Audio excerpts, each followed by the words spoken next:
हमारी हेल्थ तो चलो, हम व्यावसायिक परिवारों के भविष्य के लिए बैठे हैं और आने वाले इतिहास में व्यावसायिक शिक्षा को आगे ले जाने के लिए बैठे हैं। सरकार को भी ऐसी बीमारियां साल के बाद लगती रहती हैं, वो अपनी कुर्सी बचाने के लिए बैठते हैं।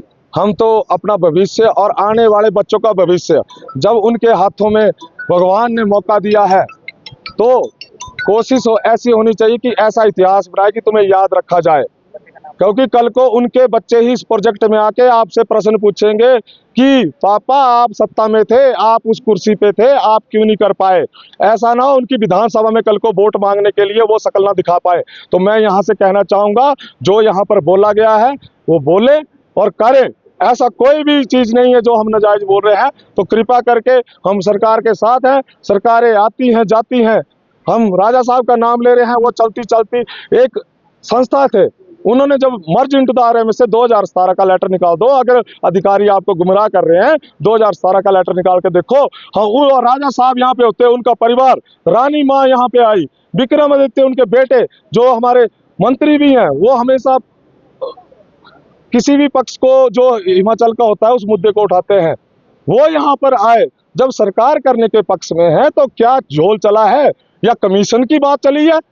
अगर कंपनियों से कमीशन हो भी गया है तो कमीशन लेने की क्या बात है। हिमाचल के बच्चों के भविष्य की बात है। कल को हमें कुछ हो जाता है तो जवाब देने के लिए तैयार रहना, विधानसभा में वोट मांगने के लिए नहीं आना। यहाँ पे हर विधानसभा के साथी बैठे हैं। देखिए, व्यावसायिक शिक्षा का जो चलन है ये तो 2013 से शुरुआत हुई थी। सेंटर का प्रोजेक्ट था, एक पायलट प्रोजेक्ट के रूप में इसे रन किया गया और उसके बाद इसको हिमाचल में चलाया गया। और आज जो है, जो संख्या मात्र 100 व्यावसायिक शिक्षकों से शुरू हुई थी, आज वही आंकड़ा जो है 2174 का आंकड़ा पार कर गया है। और साथ ही साथ अब जो है 600 कुछ नई रिक्रूटमेंट्स जो है हमारे पास और आ रही हैं। तो लगभग 3000 के आसपास व्यावसायिक शिक्षक जो है वो आने वाले दिनों में पूरे प्रदेश भर में अपने जो है वो बच्चों को पढ़ाएंगे। 80,000 छात्रों के साथ जुड़े हुए लोग हैं हम लोग। हमें तो हैरानी इस बात की है कि सरकार सुन क्यों नहीं रही है। 80,000 छात्र जो है हमारा जो है वो राह देख रहे हैं। हम बच्चों को शिक्षित कर रहे हैं, स्किल्ड कर रहे हैं। आज जो बेरोजगारी का टाइम है, आज जो है सरकारों के हाथ खड़े हैं। आज जो है आप लगातार न्यूज़ मीडिया में देखते हैं कितनी आउटसोर्स पॉलिसीज जो है सरकार बना रही है, कोई समाधान नहीं है। आज 60 से 70,000 जो है आउटसोर्स कर्मचारी सड़कों के ऊपर हैं और हम लोग जो है उसको जो है स्किल इंडिया के तहत बच्चों को कुशल बना रहे हैं, उन्हें स्किल डेवलपमेंट का उनको हुनर सिखा रहे हैं और ताकि उनको जो है वो आउटसोर्स भर्तियों का सामना ना करना पड़े, उन्हें सड़कों पे ना जो है वो दौड़ना पड़े। बेरोजगारी का आलम जो है आज पूरे हिमाचल प्रदेश में है और उसके बाद भी हमारी सिंपल सी मांग को नहीं माना जा रहा है। हम सीधे तौर पर कह रहे हैं कि हमारे लिए जो सेंटर से पैसा आ रहा है हम वही डिमांड कर रहे हैं। हम जानते हैं सरकार जो है वो फाइनेंशियल क्राइसिस से जूझ रही है। हमने सरकार से कोई डिमांड ही नहीं की है। हमने कहा कि सर, जो पैसा आप 14% कंपनियों को दे रहे हैं, 8-10 करोड़ रुपए आप सालाना कंपनियों को देने के लिए तैयार हैं, लेकिन व्यावसायिक शिक्षकों को देने के लिए आपके पास पैसा नहीं है। ये चिंतनीय विषय है, सरकार को सोचने की आवश्यकता है। या 9 दिन हमें जो है बैठे हुए हो गए। हमारे साथ जो है छोटे छोटे बच्चे आप देख सकते हैं यहाँ पे हमारे साथ। अभी हमारी महिला व्यावसायिक शिक्षिकाएं जो है 9-9 मंथ के बच्चे लेके जो है यहाँ बैठी हुई हैं।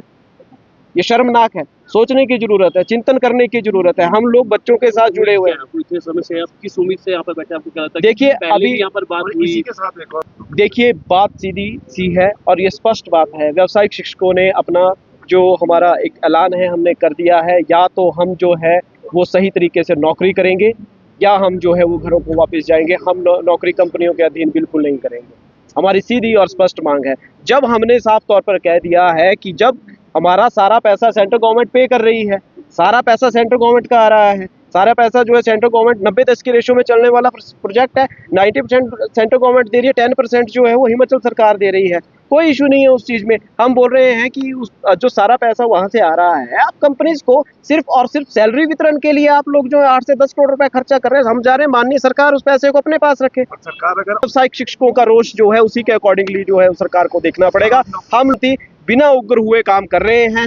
बार बार माननीय सरकार से निवेदन कर रहे हैं, विधायकों से निवेदन कर रहे हैं। हम चाह रहे हैं कि कोई ना कोई बेस्ट चीज़ हमारे सामने आए, क्योंकि अब हमारी जो है इम्तिहान की जो है वो इंतहा हो चुकी है। आज ही हमारे राज्य प्रधान अश्विनी डटवालिया जी जो है उन्हें हॉस्पिटलाइज करना पड़ा है। 80% ब्लॉकेज के साथ वो लोग यहाँ बैठे, तबीयत बिगड़ गई है उनकी। तो ये सारी चीज़ें जो हैं हमें देखनी पड़ेंगी। अगर इनकी स्थिति या हमारे लोगों की स्थिति इस तरह से बिगड़ती रहेगी तो कब तक हम जो है सरकार के इस जुल्म सितम को सहते रहेंगे। अभी तक हम सरकार से निवेदन कर रहे हैं और आने टाइम हमें अभी भी उम्मीद है। हमें लगता है माननीय शिक्षा मंत्री जी हमारे बीच आएंगे, माननीय मुख्यमंत्री जी हमारे बीच आएंगे।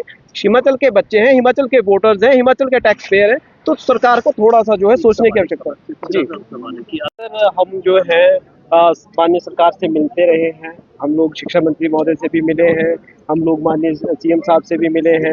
अभी जब से हम हड़ताल पे हैं हम बहुत से विधायकों और मंत्रियों से लगातार मुलाकात कर रहे हैं, लेकिन अभी तक जो है अब मंत्री और विधायकों से हम जहाँ तक बात कर हो पा रही है हमारी, उनका एक सकारात्मक रुख जो है हमें देखने को मिलता है। लेकिन अगर हम दूसरी तरफ शिक्षा विभाग की बात करें तो वहाँ से अभी तक हमें कोई पॉजिटिव न्यूज़ आती नहीं दिख रही है। उसी वजह से आज जो है हमें अनिश्चितकालीन हड़ताल पे जाना पड़ा है। ये हमारी क्रमिक हड़ताल जो है वो लगातार यहाँ चलेगी। उसके बाद अगर सरकार नहीं सुनती है तो ये रुख जो है हमें और कड़ा करना पड़ेगा, क्योंकि सरकार से हमें बहुत उम्मीदें थी। हमें लग रहा था कि पिछले कल कैबिनेट में हमारी चर्चा होगी, सरकार हमें बुलाएगी, कोई ना कोई बातचीत होगी, लेकिन अभी तक सरकार का कोई पक्ष जो है वो क्लियर नहीं हो पा रहा है। माननीय विक्रमादित्य जी से भी मिले, हम जो है कांग्रेस प्रदेशाध्यक्ष माननीय प्रतिभा सिंह जी से भी मिले, हम कितने मंत्रियों से मिले हैं, हर्षवर्धन चौहान जी से मिले हैं, हम लोग जो है अवस्थी जी से मिले हैं, माननीय हमारे उपाध्यक्ष हैं विनय कुमार जी, उनसे भी हम लोग मिले।